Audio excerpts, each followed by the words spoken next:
میں عدالتوں پہ اتنا نظر کرم کیا گیا، بلکہ عدالتوں پہ نہیں، نہ عدالت پہ کیا گیا، نہ انصاف پہ کیا گیا، کسی شخصیت پہ کیا گیا. اس کو عدالت بھی بنا دیا آپ نے، اس کو انصاف بھی بنا دیا، اور پاکستان کے تمام خوابوں کی تعبیر بنا کے آپ نے.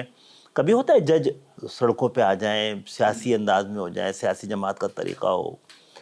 تو ہم نے وہ دور کا اشارہ افتخار چودھری صاحب جب اسی دور کی طرف، وہ شخصیت ہے نا ایک اس دور پہ ہے، اور اس کی کیا وجوہات تھیں اور کون پیچھے تھا کیا تھا، اس کو میں بہت زیادہ ایلوبریٹ نہیں کروں گا، بہت عرصے ملک سے باہر رہا ہوں بھائی. تو وہ لیکن تھا وہ ایک ایم کیو ایم تھی جو یہ کہتی تھی کہ یہ میرا خیال ہے مناسب نہیں ہے اس وقت، یعنی کہ آپ کریں، آپ کو عدالتوں کے لیے کھڑا ہونا چاہیے، اس کے لیے قانون سازی کریں، اس کے لیے سیاست تھوڑی کی جاتی ہے. یعنی تحریک نہیں چلنی چاہیے جیسے اس وقت ایک آئینی جنگ شروع ہونی چاہیے تھی، قانونی جنگ شروع ہونی چاہیے تھی.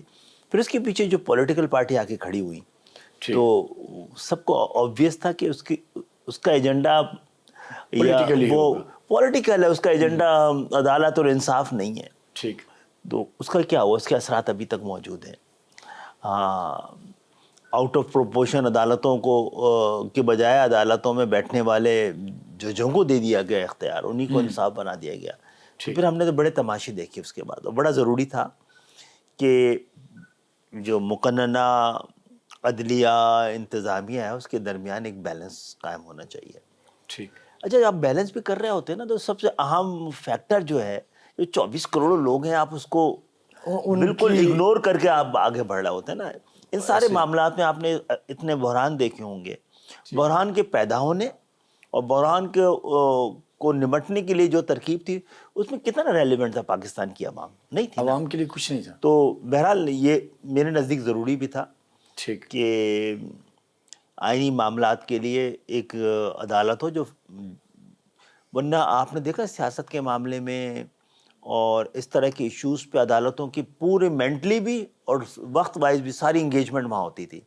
میرے اور آپ کے انصاف کے تقاضے جو ہیں وہ پھر سالوں سال. لیکن سر اس پہ جو بارز ہیں مختلف، جیسے کہ سندھ بار نے تو اس کے فیور میں بات کی، کراچی بار اس کی مخالفت کر رہی ہے، اسلام آباد بار بھی ملا جلا. میں نے ان کا انٹرویو کیا پچھلے دنوں، تو وہ کہتے ہیں کہ سپریم کورٹ میں بہت کم ایسے کیسز تھے اور اسی کے اندر ہی یہ ہو سکتا تھا سارا، آئینی بینچ کی الگ سے ضرورت نہیں تھی. تو اس کو آپ بینگ گورنمنٹ سائڈ آپ کیسے دیکھتے ہیں کہ کیا اس کے بن جانے سے کیا فائدہ ہوگا؟ یہ ماڈل جو ہے وہ تو دنیا میں بہت ساری جگہوں پر ہے اور کام کرتا ہے، اور جدید دنیا میں جو جینوئن جمہوریتیں ہیں وہاں پہ موجود ہے. نہ یہ بہت غلط ہے، نہ کوئی بہت صحیح ہے، لیکن ضرورت یہی ہو گئی تھی کہ سو موٹو سے لے کر، یعنی کہ خود آئینی قسم کی درخواستیں جس سے کہ براہ راست پاکستانی عوام کے فیصلے ہونے تھے، وہ لگی ہوئی ہیں. ایم کیو ایم کی تو کتنی درخواستیں 10-10 20-20 سال سے ہیں، تو وہ نپٹائی نہیں جاتی تھی. ایک تو ایک سچی بات یہ کہ ایک آئین سازی، قانون سازی یہ بھی ہونی چاہیے کہ باؤنڈ ہونا چاہیے، یا تو آپ کسی بھی کیس کو نپٹا دیں ہاں یا نہ کر کے. ٹھیک.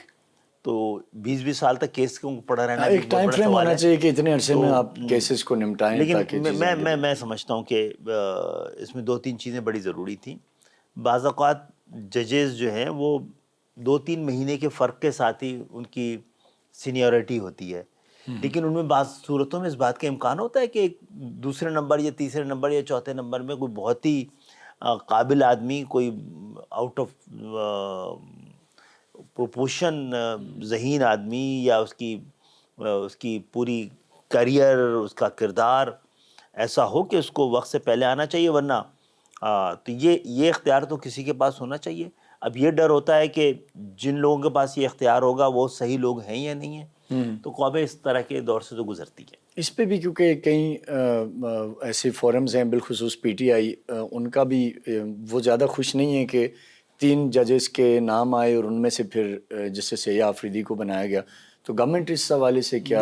پی ٹی آئی نے بھی اپنے دور میں اپنے لیے جو اس کی سیاست کو سوٹ کرتے تھے وہی فیصلے کیے نا.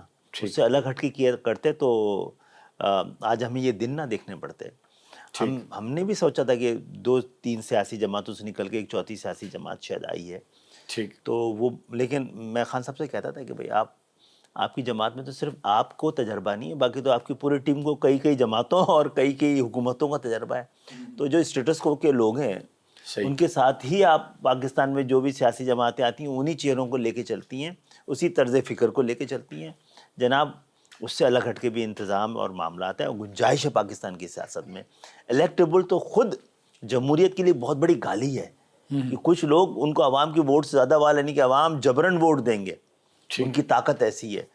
تو ہمیں اس سے نکل کے دیکھنا چاہیے. سر 27ویں ترمیم کی اب بازگشت ہے اسلام آباد میں، بات ہو رہی ہے کہ شاید اب اگلے کچھ عرصے میں وہ بھی ٹیبل کر دی جائے گی. اس میں کیا ایسی چیز ہے جو 26ویں ترمیم میں گورنمنٹ سے رہ گئی اور اس کو اب 27ویں میں لانا میں چاہ اپنے رہے ہیں؟ حکومتوں سے کہا تھا کہ یہ چلیں بہت ساری ترامیم جو کہ وقت اور حالات کی وجہ سے، دور کی وجہ سے، اس کے ساتھ کوئی ایسا انتظام بھی کریں نا جس کا براہ راست اثر پاکستان کی عوام تک پہنچے. ٹھیک. تو ہم نے ایک اپنا بل جمع کرایا ہوا ہے. وہ بل ہی نہیں ہے، وہ سپریم کورٹ کا فیصلہ بھی ہے. اور سپریم کورٹ کا فیصلہ ہی نہیں ہے، پاکستان کے آئین کا حصہ ہے.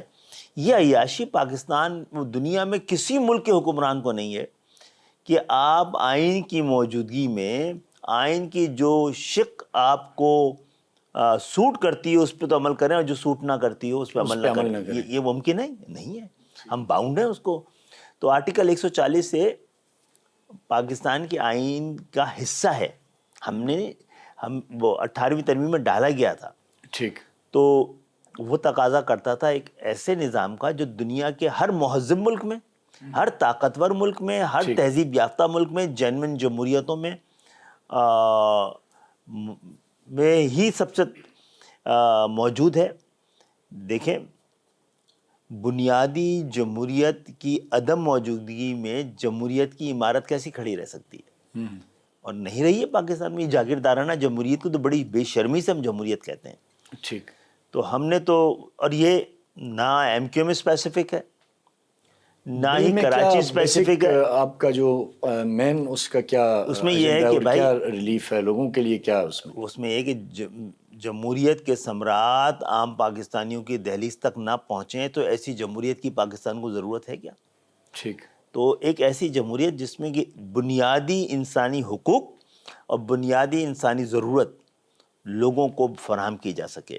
پاکستان کا آئین یہ تقاضا کرتا ہے کہ تھرڈ ٹیئر آف گورنمنٹ ہو، ایک بلدیاتی حکومت ہو جو مالی طور پر، سیاسی طور پر اور انتظامی طور پر مکمل طور پر خود مختار ہو. ٹھیک ہے. فنڈز اس کو ملیں تاکہ وہ گراس روٹ لیول پہ ڈیلیور کرے.